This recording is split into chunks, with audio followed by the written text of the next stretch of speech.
السلام علیکم ورحمۃ اللہ وبرکاتہ۔ الحمد للہ رب العالمین والصلاة والسلام علی نبینا محمد وعلی آلہ وصحبہ اجمعین، اما بعد۔ محترم ناظرین کرام، آج کی اس مجلس میں عید الفطر کی سنتوں کے تعلق سے کچھ باتیں لے کر کے حاضر ہوا ہوں۔ اللہ عز و جل سے دعا ہے کہ اللہ تعالیٰ کہیں اور سننے سے زیادہ عمل کرنے کی توفیق عطا فرمائے۔ عید الفطر کی آمد ہے، کیا چھوٹے کیا بڑے، کیا مرد کیا عورت، سب کے دلوں میں خوشی و مسرت کے چشمے پھوٹ رہے ہیں، ولولے ہیں، جوش ہے، جذبے ہیں خوشیوں کی، بہاروں کی۔ لیکن اس سال کا عید ذرا سونا سونا سا رہے گا۔ کیوں؟ اس لیے کہ ایک ننھے منھے اللہ کے سپاہی کا دورہ ہے۔ کرونا وائرس نے لبوں کی مسرتیں چھین لیں، چہروں کا رنگ فق کر دیا، آنکھیں سفید ہونے لگی، پوری دنیا کے اندر ہاہاکار مچی ہوئی ہے۔ کیا غریب، کیا امیر، کیا تاجر، کیا دولت مند، کیا بادشاہ، کیا حکمران، سب کے چہروں سے خوف اور دہشت ٹپک رہی ہے۔ اب ہم جانتے ہیں کہ عید الفطر یہ عالم اسلام کا ایک مذہبی تیوہار ہے جو ماہ رمضان المبارک کے اختتام کی نشاندہی کرتا ہے۔ میں نے اسی مناسبت سے سوچا کہ آج میں آپ کی خدمت میں کچھ سنتوں کا تذکرہ کرتا چلوں، نہ جانے وقت ہمیں موقع دے نہ دے۔ اور ہر سال مسلمان اس عید مبارک کو بڑی خوشی و مسرت کے ساتھ اور جوش و خروش کے ساتھ یکم شوال کو مناتا ہے۔ عید کا لفظ یہ عربی ہے جس کے معنی ہیں بار بار واپس آنے کے، لوٹنے کے۔ چونکہ خوشیاں رمضان کے بعد بار بار واپس آتی، اس لیے اس کو یوم العید، یوم مسرت، فرحت اور سرور اور بساط کا دن بھی کہا جاتا ہے۔ اور فطر کا لفظ جو ہے یہ یوں تو کئی معنوں میں استعمال ہوا ہے، لیکن زیادہ تر یہ بریک فاسٹ، زیادہ تر یہ روزوں کو افطار کرنے، فطور کرنے، توڑنے کے معنی میں۔ عید الفطر کے دن روزوں کا سلسلہ چونکہ ختم ہو جاتا ہے، اس لیے اس کو عید الفطر یعنی روزہ توڑنے کا دن کہا جاتا ہے۔ اس روز اللہ تبارک و تعالیٰ بندوں کو روزہ اور عبادت جو رمضان میں انہوں نے کی ہے اس کا ثواب عطا فرماتا ہے، لہذا اس تیوہار کو عید الفطر قرار دیا گیا۔ عید الفطر کی بہت ساری رسمیں ہیں، مختلف علاقوں، مختلف بستیوں، مختلف شہروں، مختلف ملکوں کے اندر اپنے اپنے اعتبار سے منایا جاتا ہے، لیکن خوشیوں مسرتوں کے کچھ حدود ہیں۔ اسلام نے ان حدود کو واضح طور پہ بیان کیے ہیں کہ آپ خوشیوں میں ان حدود کو کراس نہ کریں۔ شراب، ناچ گانے، بھنگڑے، تو ڈھول تاشے، میوزک، فلمیں، یہ وہ ڈرامے، یہ تمام سب چیزیں ہرگز، یہ تمام سب چیزیں حرام ہیں۔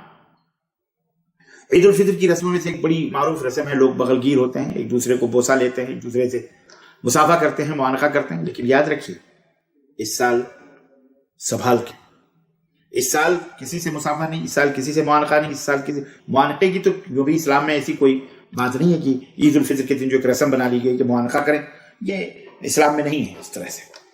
البتہ یہ ہے کہ مبارکباد کہنا، لوگوں کو گرم جوشی سے مصافحہ کرنا، ملنا، یہ الگ چیز ہے۔ رشتہ داروں اور سب دوستوں احباب سے آؤ بھگت کرنا، اس دن میٹھی میٹھی عید الفطر کی سوئیاں ہوتی ہیں، کیا جوان، کیا بوڑھے، کیا بچے، سب اس میں اس خوشی مسرت میں شریک ہوتے ہیں۔ نئے نئے کپڑے زیب تن کیے جاتے ہیں، خوشبوئیں لگائی جاتی ہیں، آنکھوں میں سرمے لگائے جاتے ہیں، بہترین ٹوپیاں، نئے جوتے، نئے ساکس، نئے کپڑے، نئے توپ، نئے پینٹ شرٹ، یعنی جس کو اللہ تعالیٰ نے جو میسر کیا ہے وہ تمام سب چیزیں۔ جگہ جگہ دکانیں لگتی ہیں، لوگ میلے ٹھیلے بھی لگتے ہیں، لوگ خریداری بھی کرتے ہیں، بچے اپنا خوشی و مسرت سے کھیلتے ہیں، کودتے ہیں، مختلف قسم کے کھیل اور مختلف قسم کی بہرحال چیزیں ہوتی ہیں۔ لیکن ایک بات یاد رہے کہ یقیناً یہ تمام سب ہماری ثقافت اور ہمارے کلچر کی عکاس ضرور ہیں، لیکن حرام چیزوں سے بچیں، کیونکہ امن اور سکون، عید کے اندر کوئی دھمال نہیں، عید کے اندر کوئی بھنگڑا نہیں، عید کے اندر کوئی ایسی چیز نہیں جو شرعاً خلاف ہو، جیسے دوسری قوموں کے اندر نعوذ باللہ پایا جاتا ہے۔ ہمارے نبی صلی اللہ علیہ وسلم نے اس موقع پر کیا کرتے تھے، ان کا آپ کا کردار کیا تھا، اس کی کچھ سنتیں میں آپ حضرات کی خدمت میں رکھتا چلوں تاکہ آپ کے ذہن میں رہیں۔ خوشی و مسرت کے موقع پر ہمیں سب سے زیادہ جس کو یاد کرنا ہے وہ ہمارا خالق کائنات ہے، ہم سب کا پیدا کرنے والا مالک و مولا ارحم الراحمین ہے۔ لتکبروا اللہ علی ما ہداکم، یہ دن اللہ کی تکبیر کے بلند کرنے کا ہے، کہ اللہ نے ہمیں ہدایت دی اپنی طرف۔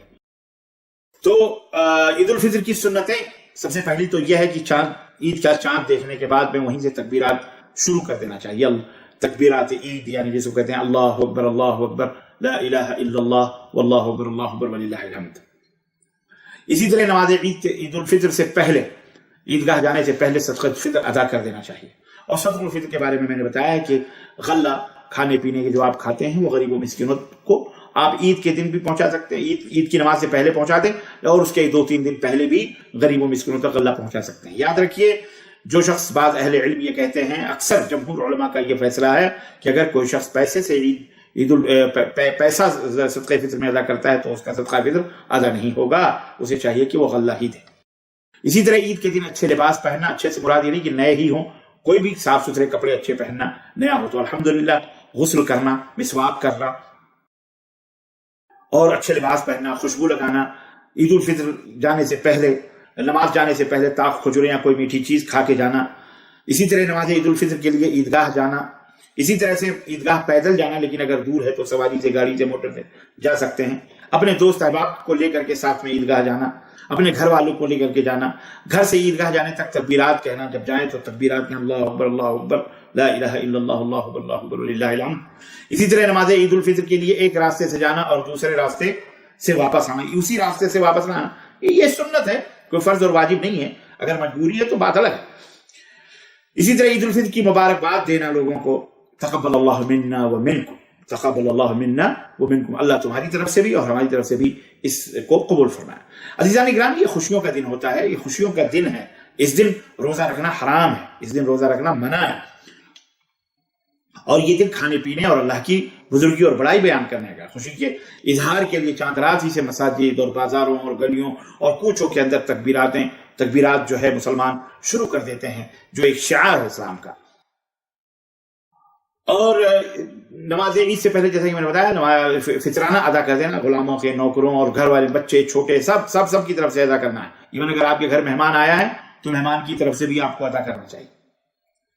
کیوں؟ اس لیے کہ اللہ کے رسول صلی اللہ علیہ وسلم نے فرمایا کہ صدقہ فطر طعمۃ للمساکین، غریب اور مسکینوں کے کھانے کا دن ہے اور تمہارے روزوں کی پاکی اور صفائی کا دن ہے۔